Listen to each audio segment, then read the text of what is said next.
Corey Goode back on the show. Above Majestic, he's got a new documentary coming out this Halloween, 2018. Has the Secret Space Force been implemented yet, or has it been working in the past? Well, we have whistleblower Corey Goode with us right now, and it's my pleasure to have him back. It's been a couple years, and I know we are going to have more insight in regards to the Secret Space Program. Hang on, everybody. We're going to go for a wild ride. We got Corey Goode with us. Welcome back, Corey Goode.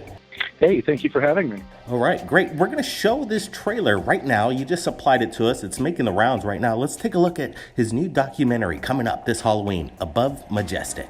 In 2018, President Trump announced the development of Space Force, the sixth branch of the U.S. military. To establish a Space Force.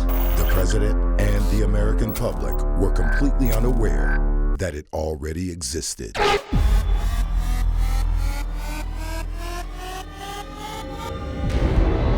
We put together programs that went all the way out into the galaxy. All right, we just checked out the trailer and we got Corey Goode. We got some big questions for him. And my first question is, now that the new administration has said that the Space Force is going to be implemented, you, on the other hand, have been involved with the secret space program for quite some time, ever since you're a little kid. Why do you think that the administration is now finally making it public that there's going to be a Space Force program? Well, you got to keep in mind that there are many tiers to what we call the secret space program. The bottom tier, with the least advanced technologies, although much further advanced than our own, is the military-industrial complex's secret space program. And that is controlled by the Air Force and the Defense Intelligence Agency. The largest part of what it does is, monitor and surveil all transmissions on the planet Earth. But they also have offensive capabilities that are rarely called upon.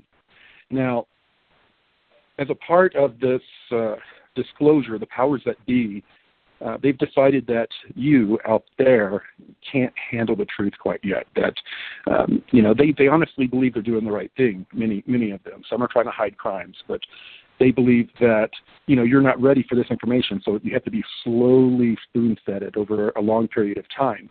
And that's exactly what they're starting to do. For a while now, you've seen different information about what's going on in outer space and allusions to different programs. So what they've decided that the lowest program they're going to make public, or mostly public, none of the other higher programs.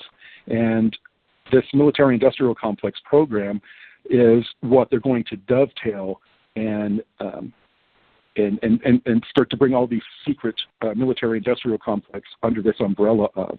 And they'll basically be able to disclose a lot of technologies, like a space station about 50 to 100 years more advanced than the International Space Station. That is spinning slowly, has 1/3 gravity, is serviced by these triangular craft that people are always seeing. It's all our stuff. This is the kind of stuff that they are thinking about, unrolling under this Space Force or Space Force thing. And it's all a part of a limited rollout disclosure. And I think that it's a perfect opportunity for them to say, hey, we've had a few of these kind of small secret programs, but we're bringing them together under this Space Force umbrella. We have this infrastructure. We're going to reveal it to you now. And that'll just be the beginning. It was really interesting. By the end of 2017, the CIA basically came out and said, hey, look, there's things in the skies that we can't explain what they are. They're not in our assets, and it might be more likely than not that they're not from this world. What did you think when the CIA finally kind of came clean on some of the activity? They're not giving it out all at once, but they do seem like they are giving a little disclosure. Yeah, like I said, that's a part of this trickle-down limit, rollout disclosure that they want to give us this information over 10 or 20 years protracted. Now, on the other hand, the CIA saying we see things in the sky, we don't know what they are. Well, that's because they went to the program they know about, that they are read into, the military-industrial complex, and they said, hey, was this yours? Were you flying here this night? And they said, nope, not ours. So the military-industrial complex doesn't know about the other programs above them. If they're out flying around on their way to their space station, and they see an anomalous craft, they'll call in, hey, I've got a bogey at this pitch, this degree, whatever, and they'll be told disregard. That's a concept craft, and don't talk about it, but you'll probably be flying one in the next 2 or 3 years. So they don't say anything, assume it's a concept craft, and move on with their mission. That's how things are compartmentalized. Well, it seems like the space program, it's so large. Well, with all the countries, you got China, you got Russia, you got India, and the United States all trying to vie for space control. And it seems like now that the administration has basically said, hey, we're going to have a space force. What do you think it's all about? Do you think it's competition between countries, or is there something else out there that we are being prepared for? Well, there's a couple things here. There are a lot of unacknowledged autonomous anti-satellite satellites that have been launched by at least 3 different countries, if not 4, that are flying around out there. And there's combat going on out there already. Satellites taking each other out. So we have that aspect, and then we have the aspect of the higher, or not the higher, but the military-industrial complex at a point to where they need, they're doing audits of the Pentagon, and estimated at least $21 trillion is missing. They're going to want to know where that went. There's a lot of different things that are coming out with the, draining of the swamp, whether you're pro or against whatever's going on. Revelations are occurring. Things are coming to light. We're during the time of this great revealing. So I don't know. I think we should all buckle up. I think the secret space program's about to go mainstream. Well, it seems you're exactly right, Corey, due to the fact that even now Elon Musk is getting into the fight, could you say, basically, that he is going to be sending out a billionaire and do a circle around the moon here coming up in the next few years. Do you think there's going to be some kind of suppression on the video that's going to be coming out in regards to the mission around the moon? Are they going to be blocking out some of the video? It seems like Elon Musk he just kind of lets it roll, the video, but we notice that NASA likes to shut down the feed. How do you think it's going to go about when we start to circle around the moon? Are we going to see these hidden bases on the dark side? Well, there's going to be a several-minute delay in radio signal for sure. That 100% will be routed through NASA mission control. I guarantee it. Before it hits their mission control, their private mission control, it'll all be routed. So there's going to be quite a bit of a lag and a delay. And when they get around the backside of the moon, because of line of sight and radio signals, there's going to be minutes of dead time, or if they have relay satellites that will, relay their signal on, they'll have communication all the way through.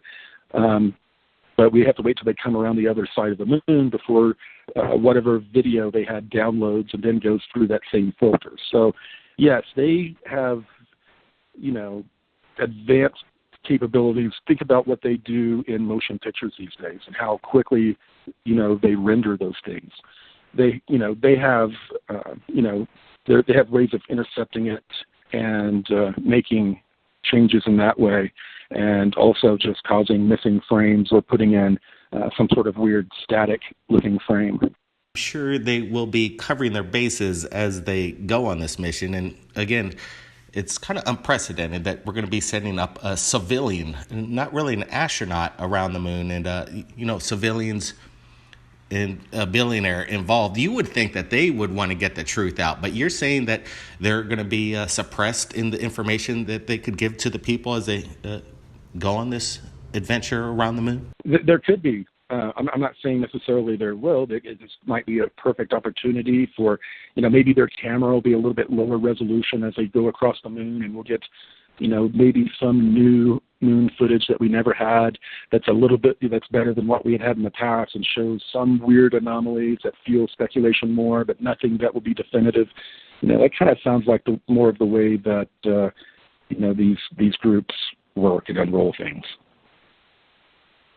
All right, let's get to the documentary Above Majestic. It's going to be coming out this Halloween. Can you tell us what we can learn in this documentary that's going to come out? What's new? Yeah, this documentary, it's the brainchild of Roger Richards. He's my business partner, producer. He'd been working on it for a while. He was actually interviewing Max Spears and was about to do an interview with him, and I think it was within 6 days, Max Spears died. So he started working with me, and he started having some of the same concerns, and it made, I don't know, he started working on this film, and he in the last year, he really crunched it together, and our whole team worked really well on it. Jordan Sader as well.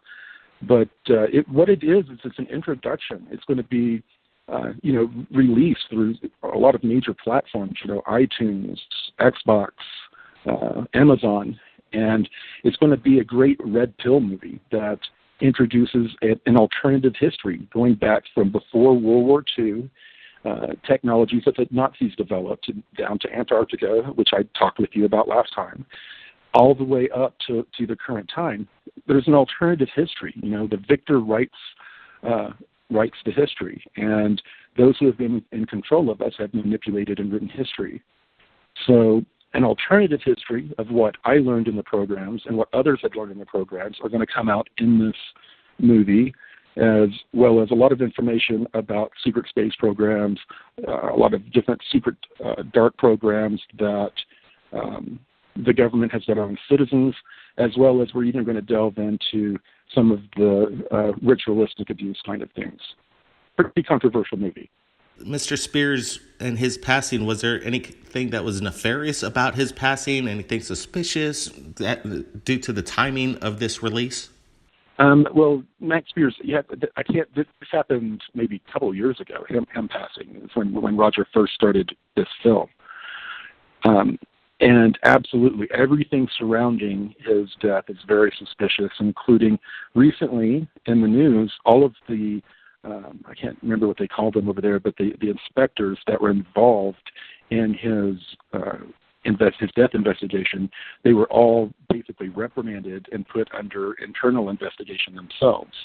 So there's a lot of weird stuff going on there. I know Roger still communicates with, I believe his ex-fiancée. I can't recall her name right now. All the time. So there are actually new developments coming out, and when we do a second version of this documentary, it might focus on a lot of that.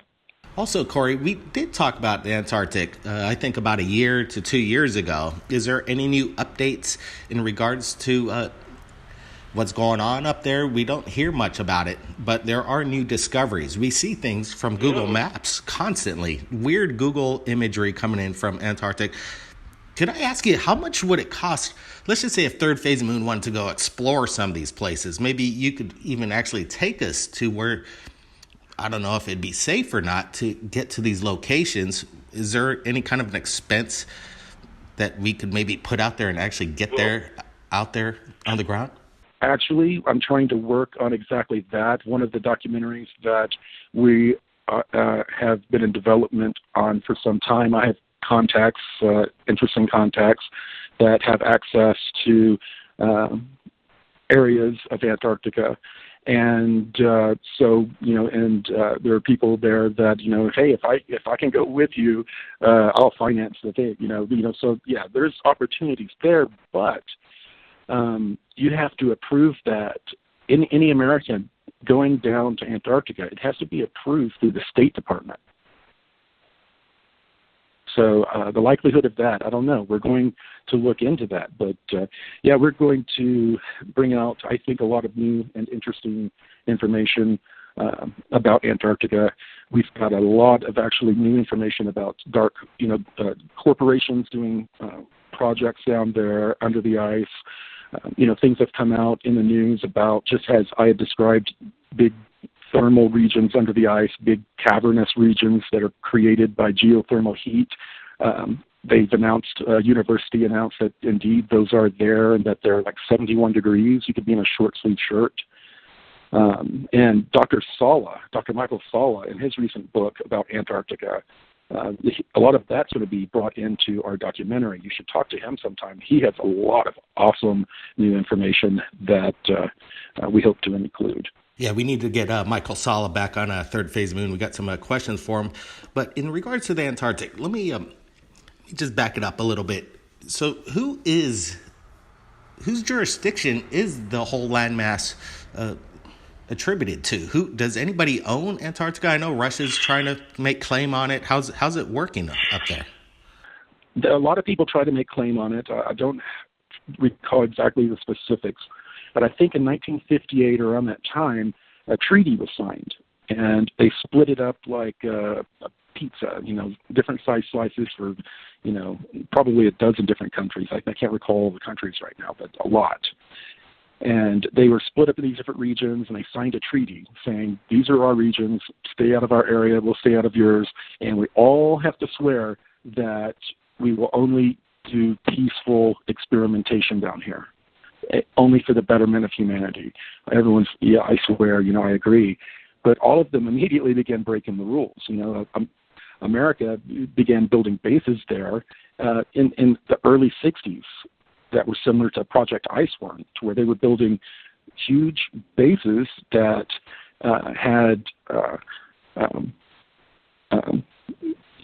everything self-contained, and they could be a plane could fly in, once a year and bring them supplies, and they even had nuclear production of energy in these facilities. And these things ended up being sold or built out by corporations and then guarded by the military, while corporations like Lockheed and others, go in and do these very strange experiments that they attribute to being NBC, nuclear, biological, chemical, when that is a code word for going in and playing around with cloning and all kinds of other very dark things, which is what we're hearing has been going on down there. Well, yeah, some of the imagery that does come in from Google Earth that we have been viewing over the few years over the Antarctic, it doesn't seem like it's humanitarian at all. We see military type vehicles, we see tanks over there, we see strange things that almost resemble weapons. So it definitely doesn't seem humanitarian. It seems like there's a war going on up there. Is that? It's kind of like when Germany fell and Russia and America was rushing in to get all of the technologies they could that the Germans had that were at least 20 years more advanced than us. Well, we are finding under the ice an ancient civilization that was destroyed in a cataclysm, and how they didn't just develop here on Earth. They found craft, 3 large craft that they jokingly called the Nina, the Pinta, and the Santa Maria, that had obviously crash landed here on Earth down in Antarctica when it was in a more temperate zone, before things moved around, the Earth moved around, and that they cannibalized these ships to build out a new civilization, all the technology to build out this new civilization. And later on, this civilization was destroyed. And they're the people that had the elongated skulls, looked very human-like, and were playing around cloning human beings and animals, making chimera and these different things that were depicted in ancient art. There's something to those. There were actually beings that were very advanced and knew how to genetically engineer, that were doing all kinds of very weird things. We've heard about the underground war between the Marines, the military, actually going in combat against a draconian type race. Is that still continuing? Have they found some of the missing military people that have gone in combat with these? That information I heard was actually one incident. There were certain actors within the government that had pretty much closed themselves off in what were described as FEMA-type underground bases that's just the cover, but that these Marines were ordered to infiltrate. So it was quite a process of infiltrating this deep underground base. But once they did, they were sent in and they were given orders to kill everybody. And, sometimes that's the order that's given. And, these were expeditionary special forces types. Apparently they went in, they engaged humans, and then they were shocked to run into reptilian beings that they then had to engage. They were not given any type of heads up that there might be non-humans there. Many of them had no idea that aliens existed, didn't believe in them, were kind of right-wing Christian types, and had a very difficult time after that incident. If there have been any others after that, I'm unaware, but I think that was a situation to where they normally would have sent in, if they would have known that there were going to be non-humans there, they would have sent in a higher level tactical force instead of the one they did. Yeah, I'm curious on how that's still going to go down. And wow, it seems like there's something going on up there and they want to keep it a big secret. How about you? Have you ever had any kind of threats yourself due to the fact that you've been coming out publicly talking about the secret space program? And yeah, absolutely. When I first came out, I was threatened several times outside. I've got a video out on my YouTube channel, Sphere Being Alliance, that shows a Chinook flying around my house, orbited my house 6 times. That's only after I came out, because I heard, that flop, flop, flop sound that's very characteristic of a Chinook. And I walked out of my house. I saw my pool, the water just vibrating. I look up, and the guy that's in the service area in the back was looking out with his helmet, looking right down at me. I ran back in, grabbed my cell phone, ran back out, and I started recording as he was flying up and away. And they flew like 5 or 6 orbits total around my house, and then flew off. And then weeks later, I was out with my son, and laser ducks began to appear on my chest, and I had to usher him into the house very quickly. A lot of those are threats. David Wilcock told me when I came out publicly that was a shield of sorts, that if I put out a bunch of this information and then I die mysteriously, that it's going to, bring more attention and a cult following to that information more than it would have otherwise. I think that does play into why I haven't been taken out. But they have other ways of taking you out. A year ago, the largest smear campaign that ufology history has ever seen occurred against me. And it was very large coordinated, and it was meant to destroy my reputation. And then the second phase was that they were going to introduce a lot of other so-called secret space program insiders, who are really LARPers, that are going to come in and what they call super soldier the secret space program topic, to where it becomes irrelevant because so many people come and tell varying stories. So there are other ways to shut people up other than killing them. Listen to this one. I had been given certain documents that I was told I could take to a certain area to be authenticated in a safe way. They were very sensitive documents. And it was inside a gold and silver pawn shop place. And I go in and I sit there, and I'm trusting that my people have vetted this out. And I'm sitting there and I show this guy the books, and he offers me $500,000 for them. And I know you can't sell those things. It's a federal crime. I'd be in a lot of trouble.